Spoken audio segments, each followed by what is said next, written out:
Yes, a very good morning to all of you. Let's first take your attendance. Keshvi present, Pooja present, Sanjana,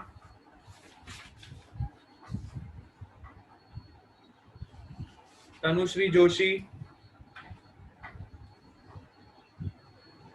Nirali Chaudhary,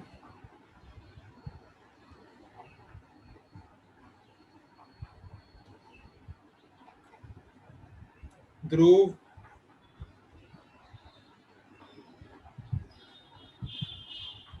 Tanvi Agarwal,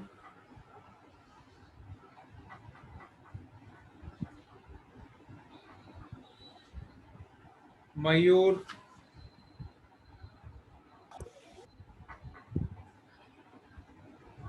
yes, good morning and good morning. Bhavna,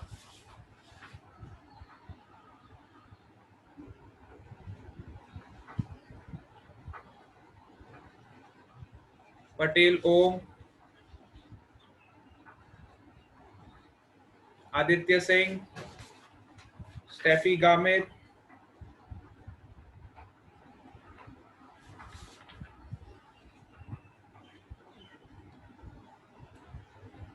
Vansh,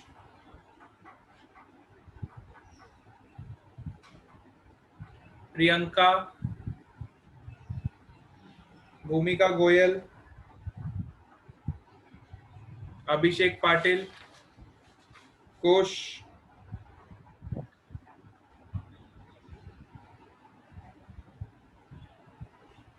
Krupal Gamit,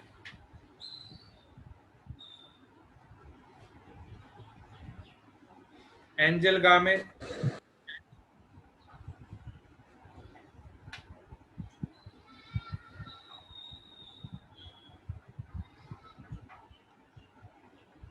Anirudh,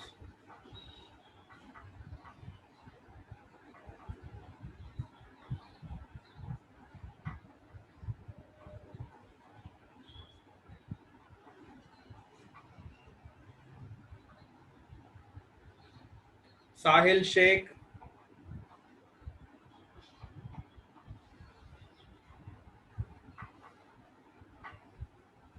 yes, very good morning to all of you once again. Varshil,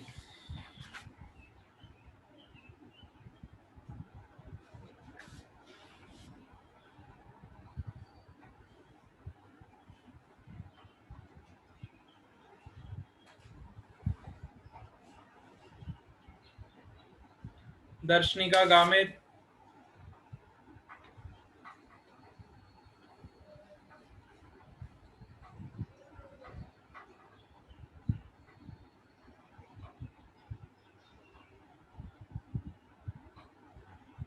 खुशबू,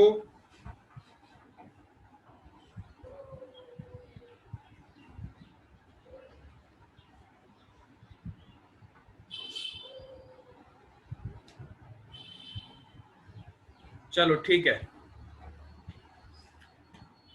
सो कल के homework में किसी को कोई doubt है तो पहले बता दो, नहीं तो फिर हम आगे चलते हैं.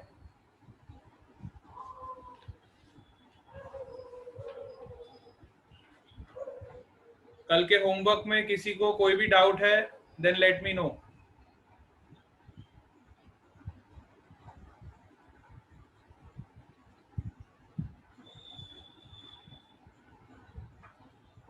No doubts, okay, very good.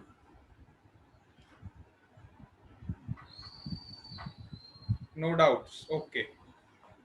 बहुत अच्छे बच्चे हो गए हैं, बिना डाउट्स वाले बच्चे. Thank you very much. चलो, सो कल की क्लास में हमने क्या पढ़ा? बोर्ड क्लियर कर दो. Thank you. सो हमने magnetic induction due to infinite wire पढ़ लिया. किसी भी इनफाइनाइट वायर की वजह से अगर हमें किसी भी पॉइंट पे मैग्नेटिक इंडक्शन फाइंड करना है तो हम सिंपली निकाल सकते हैं. इनफाइनाइट वायर की वजह से मैग्नेटिक इंडक्शन का क्या फॉर्मूला होता है, जल्दी से बताओ।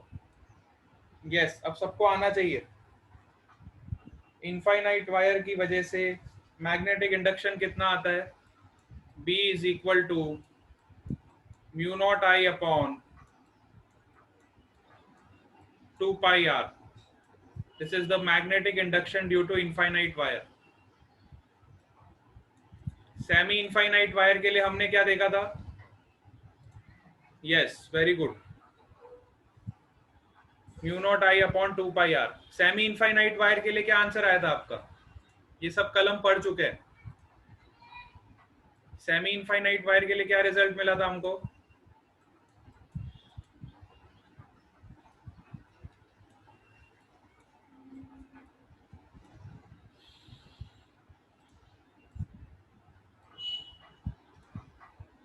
यस, वेरी गुड, सब लोग आंसर दे रहे हैं अब। Mu naught I upon 4 pi r, very good. Semi infinite के लिए हम क्या करते थे? मैग्नेटिक इंडक्शन निकालने के लिए हाफ कर देते थे इसका ना, which is half of magnetic induction due to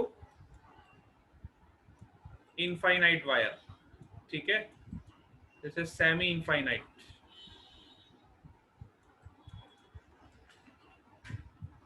चलो, ये हमें क्लियर हो गए थे दोनों पॉइंट्स। इसके बाद हमने फाइनाइट वायर का भी देखा था। फाइनाइट वायर की वजह से मैग्नेटिक इंडक्शन कितना मिलता था हमें? Due to finite wire, magnetic induction due to finite wire. Yes, Sahil Sheikh.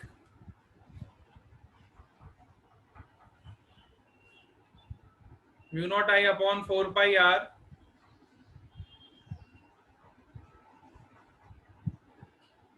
हाँ, कुश पटेल क्वेश्चन पूछ रहा है, सर ये मैग्नेटिक फील्ड की डायरेक्शन इनसाइड होगी या आउटसाइड? वो डिपेंड करता है करंट कहाँ फ्लो कर रहा है, करंट की डायरेक्शन पे डिपेंड करेगा। अगर करंट यहाँ पे फ्लो कर रहा है अपवर्ड डायरेक्शन में, तो magnetic field will be inside. If current is flowing in upward direction, then magnetic field will be inside. It depends on the direction of current, कि आपका करंट किस डायरेक्शन में फ्लो कर रहा है। ठीक है, हाँ, राइट हैंड थंब रूल से आप निकाल लोगे। You can apply right hand thumb rule to find the direction of the magnetic field. हाँ, आदित्य सिंह देखो आंसर बता रहा है। हाँ, अच्छा, फाइनाइट वायर में ना हमें, वेरी गुड, आप लोगों के आंसर बिल्कुल सही है। फाइनाइट वायर में मैंने आपको एक चीज का ध्यान रखने को बोला था, जो कि बहुत इंपॉर्टेंट है। सपोज करो ये आपकी फाइनाइट वायर है, आपने क्वेश्चन सॉल्व किए होंगे तो आपको पता चला होगा कि this result is very important. और अगर आपको किसी भी पॉइंट पी पे मैग्नेटिक इंडक्शन निकालना है, suppose current is flowing in this direction, magnetic field will be in this direction. So दो एंगल्स मैंने आपको बताए थे। हम एंगल्स जो लेते थे यहां से लेते थे, सेंटर ऑफ द वायर से, विच इज θ1 प्लस θ2। एक एंगल हम θ1 लेते थे और दूसरा एंगल हम θ2 लेते थे, है ना। Suppose this is θ1 and this is θ2। ठीक है, पर कई बार आपको एग्जाम में ये वाला एंगल दिया होगा, अल्फा एंड बीटा। कई बार आपको न्यूमेरिकल्स में अल्फा और बीटा एंगल दिया होता है, तो आपको दोनों टर्म्स में रिजल्ट पता होने चाहिए। ठीक है, θ1 θ2 के फॉर्म में भी पता होने चाहिए और अल्फा और बीटा के फॉर्म में भी पता होने चाहिए। Very good. हाँ, वहां पे कॉस हो जाएगा, सिंपली आप ज्योमेट्री से निकाल सकते हो, लेकिन कई बार एग्जाम में जल्दी जल्दी करने के चक्कर में हम लोग गड़बड़ कर जाते हैं, साइन का कॉस कर देते हैं और कॉस का साइन कर देते हैं। बहुत सारे स्टूडेंट्स यहाँ पे मिस्टेक करते हैं। एग्जाम पॉइंट ऑफ व्यू से आपको बता रहा हूँ, जब आपका पूरा सिलेबस आप कवर करके जाते हो तो एक एक इक्वेशन आपको परफेक्टली याद रहना चाहिए। ठीक है, हाँ, तो इसका बहुत ध्यान रखेंगे सब लोग। ये न्यूमेरिकल प्रैक्टिस करोगे तो आपका क्लियर हो जाएगा। चलो, वेरी गुड। अब आज जो हम पढ़ने वाले हैं, which is the fourth application, of this Biot-Savart law, today we are going to study the circular wire. अब सर्कुलर वायर की वजह से हम मैग्नेटिक फील्ड निकालेंगे. सपोज करो मेरे पास एक सर्कुलर वायर है.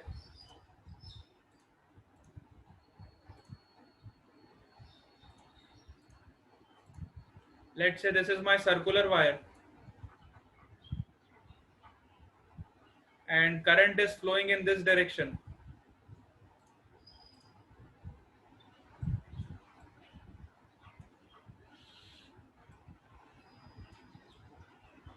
ठीक है, ऐसा कोई सर्कुलर वायर है और मुझे इसकी वजह से मैग्नेटिक फील्ड निकालना है. Let's suppose I want to calculate the magnetic field at this point P, which is at the center of the circle. This point P is at the center of the circle और मुझे इस point पे magnetic field निकालना है. तो obviously मुझे पता है कि मैग्नेटिक फील्ड का डायरेक्शन क्या होगा, into the plane. By right hand thumb rule I can find the direction of magnetic field which is into the plane. इतना तो मुझे पता लग गया. सो मैंने क्या किया, सबसे पहले एक छोटा सा एलिमेंट लिया. वापस मैं बायोट-सेवर्ट लॉ लगाऊंगा, बहुत ध्यान से देखना. First I have considered one small element. Let's say this element is DL element और इसकी वजह से छोटी सी मैग्नेटिक फील्ड क्या होगी, dB is equal to mu naught upon 4 pi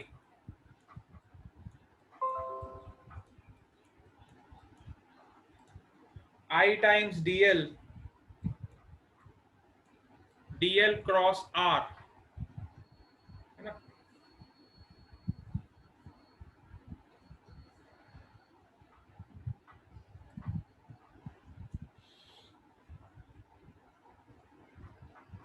DL cross R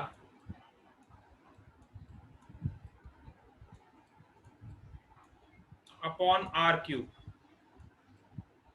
ठीक है, तो बायोट-सेवर्ट लॉ सबसे पहले मुझे पता होना चाहिए. अब बहुत ध्यान से अगर आप देखो तो DL वेक्टर, आपका जो DL एलिमेंट है उसका वेक्टर किस डायरेक्शन में, upward direction. This is your DL vector. This is the direction of your DL vector and this is the direction of your R vector.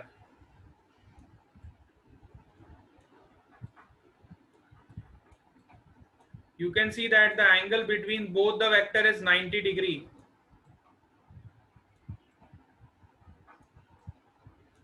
So आपका DL cross R की value क्या हो जाएगी, DL cross R will be, हाँ, किरमी Chaudhary has also joined.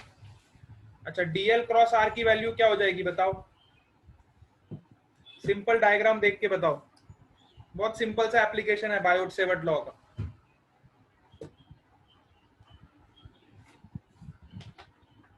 Yes,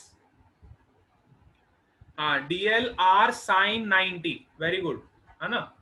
कुश पटेल ने बिल्कुल सही बोला. तो आपकी छोटी सी मैग्नेटिक फील्ड क्या हो जाएगी, mu naught upon 4 pi into I times DL into R into sin 90 upon R cube, है ना. तो यहां से देखो एक R से एक R कैंसिल हो जाएगा, sin 90 का वैल्यू 1 होता है. सो सिंपली आपको ये रिलेशन मिल जाएगा, dB is equal to mu naught upon 4 pi. अब छोटी सी मैग्नेटिक फील्ड हमने निकाल ली. इस छोटे से एलिमेंट की वजह से छोटी सी जो मैग्नेटिक फील्ड होगी वो क्या होगी, mu naught upon 4 pi into I times DL upon R square. ये छोटी सी मैग्नेटिक फील्ड मिल गई. अब आपको टोटल मैग्नेटिक फील्ड निकालनी, तो आप क्या करोगे, इंटीग्रेट करोगे. You will integrate this term to get the net magnetic field which is due to the whole circular coil. इस पूरी सर्कुलर कॉइल की वजह से अगर मुझे मैग्नेटिक फील्ड निकालनी है, so I will integrate this term. So इसको इंटीग्रेट करूंगा तो देखो क्या हो जाएगा, सिंपली अब इंटीग्रेट कर लो। लिमिट्स कहां से कहां तक लगाओगे? इंटीग्रेशन में लिमिट्स कहां से कहां पुट करोगे बताओ? पूरे सर्कल के में आपको इंटीग्रेट करना है उस एलिमेंट को। Shivani has also join. पूरे सर्कल में अगर आपको इंटीग्रेट करना है तो आप लिमिट्स कहां से कहां लगाओगे? Yes, what are the limits you will put?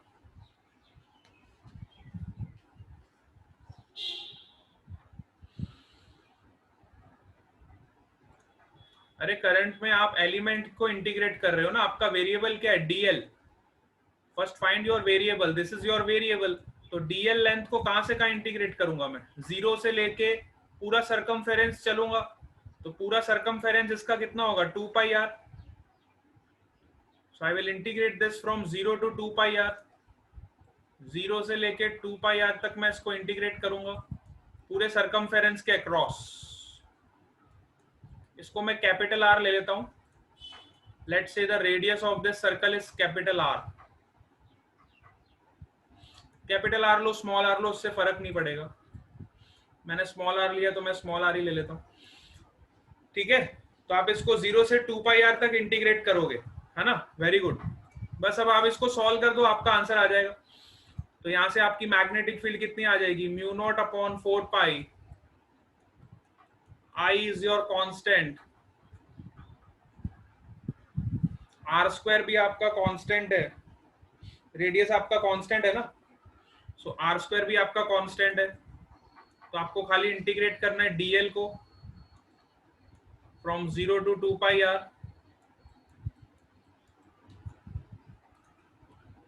सो इसको इंटीग्रेट करके आपको देखो क्या मिल जाएगा? Mu naught I upon 4 pi R square into 2 pi R. R से आर कैंसिल हो जाएगा, पाई से पाई कैंसिल हो जाएगा। तो फाइनली आपको क्या मिल जाएगा? Mu naught I upon 2 R. This is the magnetic field at point P. Mu naught I upon 2r. ठीक है, तो ये तो आपको मिला जब आपके पास एक कॉइल था, ठीक है। This is for one coil. अगर मैं बात करूं तो ये आपका एक ही कॉइल था ना। अब सपोज करो ऐसे बहुत सारे कॉइल्स होते। Suppose if there are n number of coils. ये तो एक कॉइल की वजह से आपने मैग्नेटिक इंडक्शन निकाला। अब सपोज करो ऐसे बहुत सारे कॉइल्स होते। तो अगर बहुत सारे कॉइल्स होते तो आप क्या करते?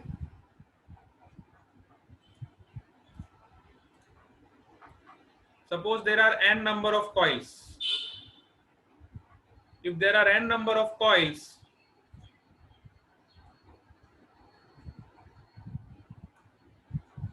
then what will be the magnetic induction?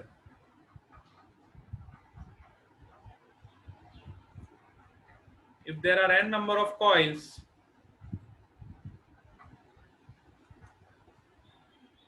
then what is the value of magnetic induction? Suppose there are n number of coils.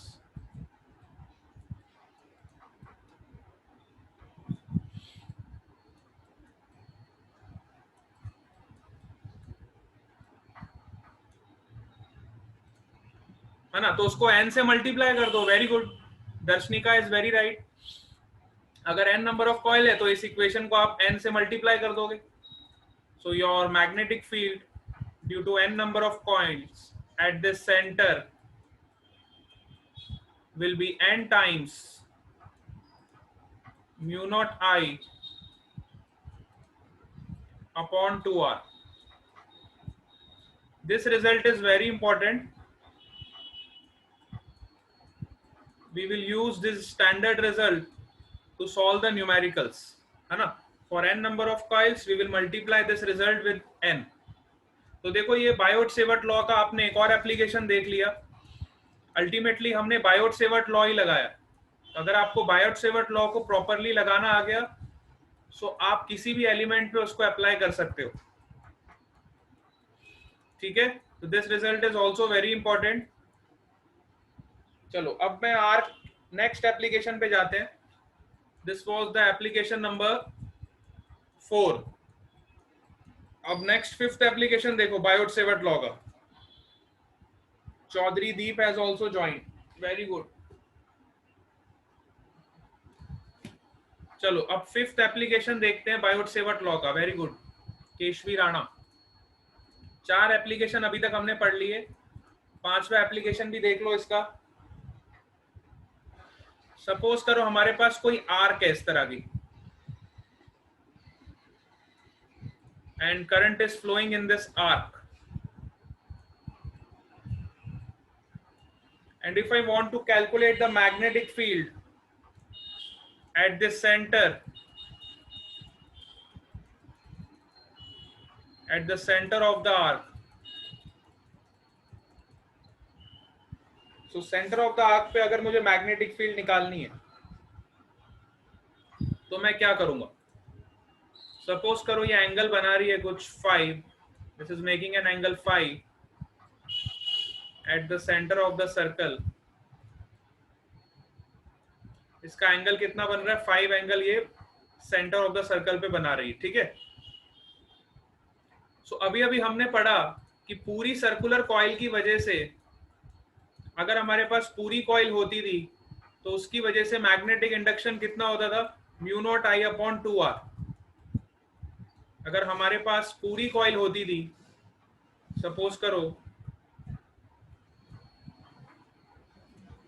जब हमारे पास पूरी कॉइल होती थी तो पूरी कॉइल की वजह से हमारा मैग्नेटिक इंडक्शन क्या होता था?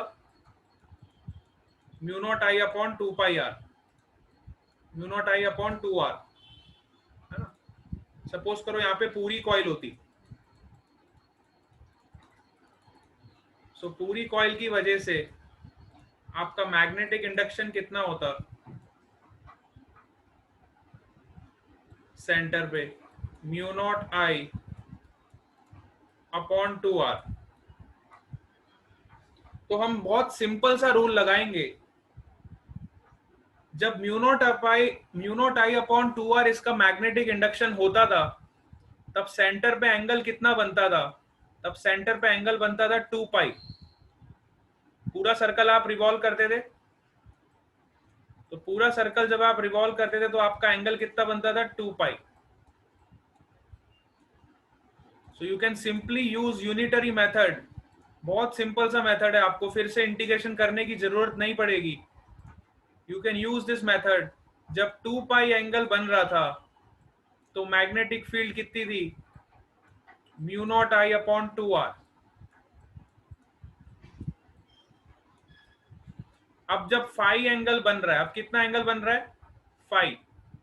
तो जब फाई एंगल बन रहा है तब मैग्नेटिक फील्ड कितनी होगी? You can simply find by unitary method. So your magnetic field will B mu naught I into phi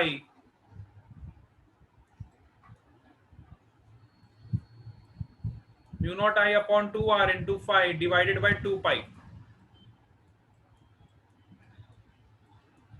So you can simply say that this is your magnetic field due to this arc, है ना। इस arc की वजह से आपकी जो magnetic field होगी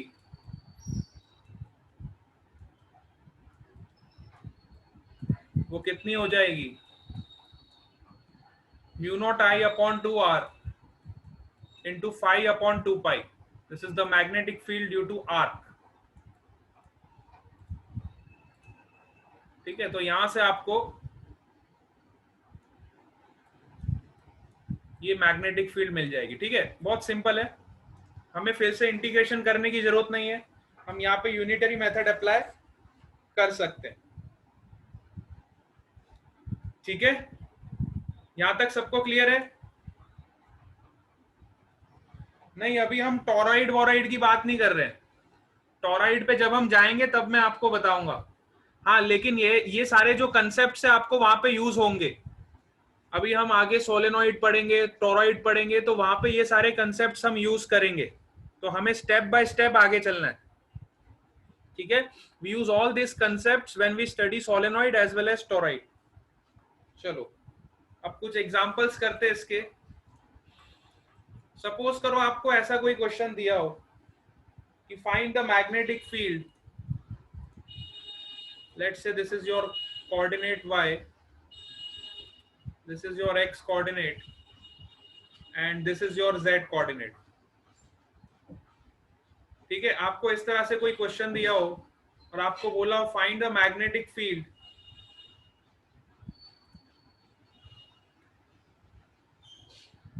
this is one coil,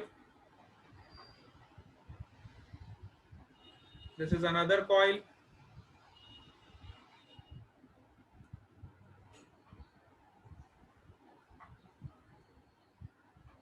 and this is infinitely long wire.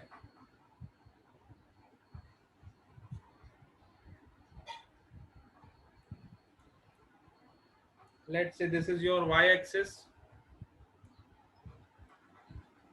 this is your x axis, and this is your z axis.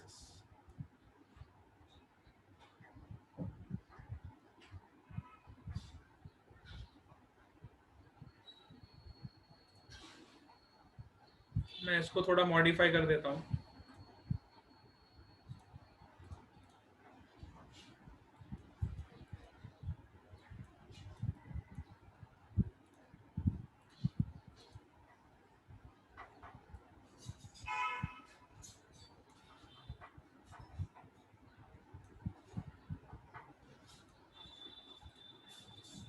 Suppose यहां से आपकी करंट एंटर हुई, फिर इस वाले सेक्शन में गई,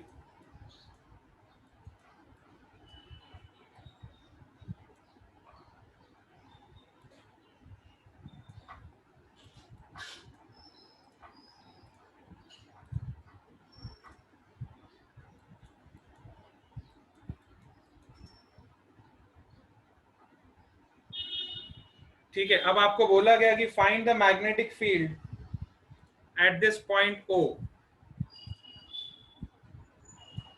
find the magnetic field at this point O, ठीक है। तो इस तरह के क्वेश्चंस को सॉल्व करने के लिए हम क्या करेंगे,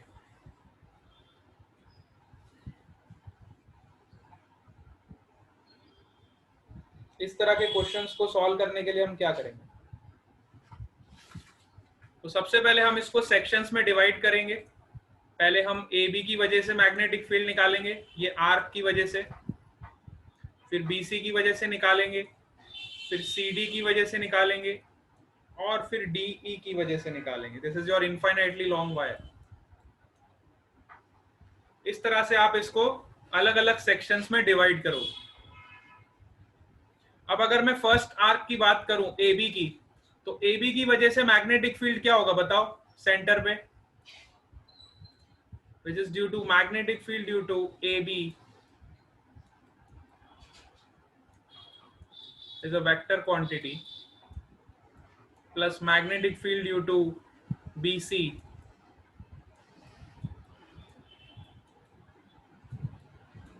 plus magnetic field due to CD plus magnetic field due to DE, ठीक है। सो हमें डिफरेंट डिफरेंट एलिमेंट्स की वजह से मैग्नेटिक फील्ड निकालनी पड़ेगी। तो ए बी की अगर मैं बात करूं तो ए बी कितना एंगल बना रहा है, 90 डिग्री। ए बी आर कितना एंगल बना रहा है, 90 डिग्री, है ना। और सपोज करो इसका रेडियस आपको गिवन है, इसका रेडियस है ए और इसका रेडियस आपको गिवन है बी। छोटे वाले आर्क का रेडियस आपको ए दिया है और बड़े वाले आर्क का रेडियस आपको बी दिया हुआ है, ठीक है। तो पहले हम छोटे वाले आर्क की मैग्नेटिक फील्ड निकालेंगे। तो छोटे वाली आर्क की मैग्नेटिक फील्ड कितनी होगी, देखो अभी अभी हमने पढ़ा था, mu naught I upon 4 pi R, mu naught I upon 4 pi, radius is your A, this is magnetic induction due to A B. सबसे पहले हम ए बी की वजह से निकालेंगे।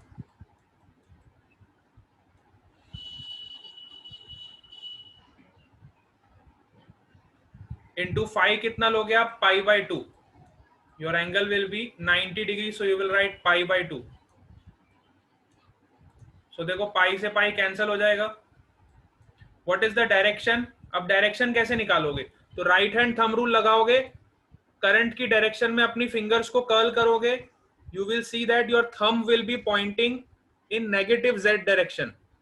अगर आप राइट हैंड थंब रूल लगाओगे तो करंट की डायरेक्शन में अगर आप फिंगर को कर्ल्स करोगे, मैं ए बी सेक्शन की बात कर रहा हूं, ए बी सेक्शन पे आप राइट हैंड थंब रूल लगाओ, करंट की डायरेक्शन में फिंगर को कर्ल करो, तो आपका थंब कहां पे जाएगा?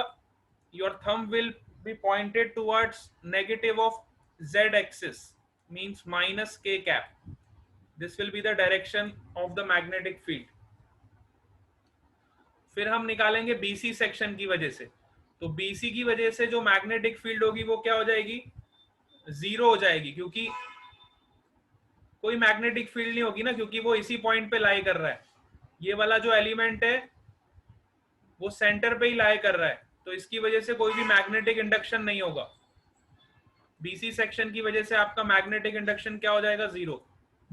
अगर मैं सीडी सेक्शन की बात करूं तो सीडी सेक्शन वापस आपका सर्कुलर आर्क है, सो you can always right CD section की वजह से आपकी जो मैग्नेटिक इंडक्शन होगी वो कितनी होगी? देखो, again you will apply the same formula, mu naught I upon 4 pi R. Now here radius changes, radius कितनी हो गई यहाँ पे? B. Angle is again same π/2. अब इसकी डायरेक्शन क्या होगी? इस मैग्नेटिक फील्ड की डायरेक्शन क्या होगी? Again right hand thumb rule लगाओगे, सी से डी आप फिंगर्स को कर्ल करो, you can again see that the thumb will point towards negative z axis. So again you will get the direction which is minus k cap. This is the direction. अब CD के बाद आ जाओ DE section. तो DE section आपका क्या? Infinitely long wire है ना. तो इनफाइनाइटली लॉन्ग वायर है, तो इनफाइनाइटली लॉन्ग वायर की वजह से मैग्नेटिक फील्ड क्या होती थी बताओ? इनफाइनाइट है. यस. डी सेक्शन के लिए क्या फॉर्मूला होगा मैग्नेटिक फील्ड का?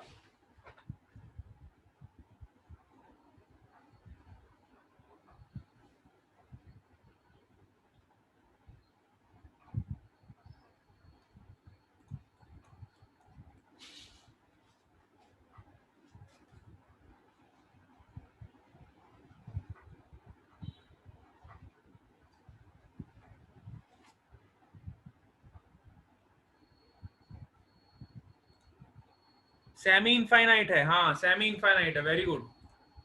इनफाइनाइट नहीं है, सेमी इनफाइनाइट है, वेरी गुड. तो सेमी इनफाइनाइट के लिए हम क्या इक्वेशन लगाते थे? Mu naught I upon 4 pi R. So D वाले सेक्शन के लिए जो कि हमारा सेमी इनफाइनाइट सेक्शन है, very good, mu naught I upon 4 pi R. तो रेडियस कितना होगा आपका? Mu naught I upon 4 pi. R is your distance of the wire. इस वायर का डिस्टेंस कितना है? B. Distance of this wire is B from the center of the point. तो इसका डिस्टेंस हमें पता है B. So I will write mu naught I upon 4 pi B. What is the direction?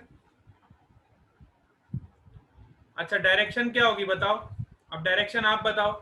Right hand thumb rule लगा के मेरे को direction बताओ कि डी सेक्शन की वजह से मैग्नेटिक फील्ड की डायरेक्शन क्या होगी?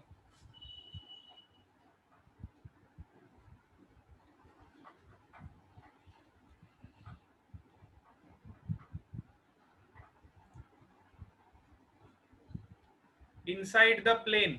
सब लोग निकालोगे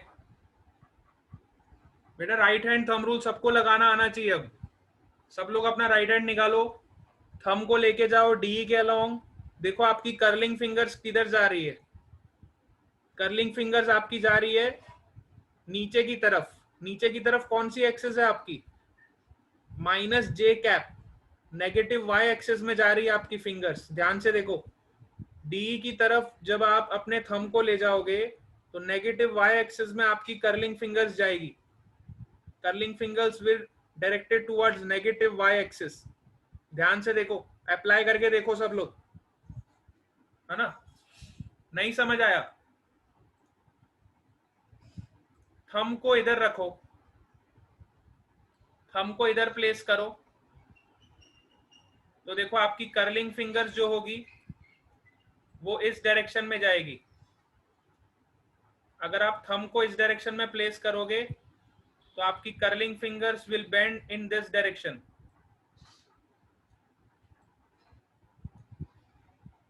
ठीक है, तो ये वाली जो डायरेक्शन है नीचे की तरफ जा रही है ना, तो नीचे की तरफ कौन सी डायरेक्शन है? माइनस वाई एक्सिस, और you can write minus J cap. हाँ, अब समझ आ गया होगा। चलो, तो ये डायरेक्शन निकालना आपको आना चाहिए, बहुत इंपॉर्टेंट है। कई बच्चों को इसमें बहुत कंफ्यूजन होता है। It is minus J cap. So आपका नेट मैग्नेटिक फील्ड क्या हो जाएगा? समझ आ गया? दर्शनिका को समझ आ गया, कुश को भी आ गया, वंश को भी आ गया, वेरी गुड। चलो, तो नेट मैग्नेटिक फील्ड आपकी क्या हो जाएगी? Now you have to vector sum up all the sections individually. तो देखो ये कितना आया, पहला वाला part, mu naught I upon 8a minus K cap, है ना? Mu naught I upon 8a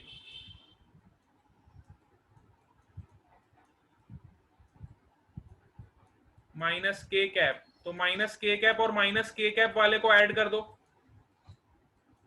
तो ये हो जाएगा mu naught I upon 8a plus mu naught I upon 8b। हाँ, ये दोनों को ऐड कर दो, माइनस के कैप वालों को ऐड कर दो,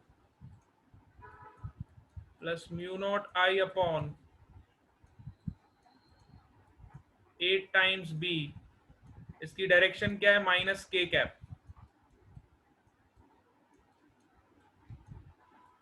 प्लस इसके अलावा आपके पास क्या बचा? Mu naught I upon 4 pi B, mu naught I upon 4 pi B, और इसकी डायरेक्शन क्या है देखो, minus J cap. So this will be your answer. तो ये आपकी नेट मैग्नेटिक फील्ड आ जाएगी। This will be your net magnetic field at the point O। So net magnetic field हमने इस O पॉइंट पे निकाल ली। ठीक है, तो इस तरह का अरेंजमेंट आपको दिया होगा एग्जाम में, तो आप सॉल्व कर लोगे ना। सिंपल क्वेश्चन है बड़े। अगर आपको इक्वेशन याद है, यू कैन सिंपली अप्लाई। आपको दो चीजें आनी चाहिए, एक तो बायोट सेवर्ट लॉ और दूसरा डायरेक्शन निकालने के लिए राइट हैंड थंब रूल। चलो एक एग्जांपल और करते हैं, आप लोग ट्राई करोगे। अब एक एग्जांपल मैं आपके लिए दे रहा हूं, सब लोग ट्राई करोगे अभी। हाँ, I am giving you one example, you have to try itself now only and then we will discuss. Let's do one more example.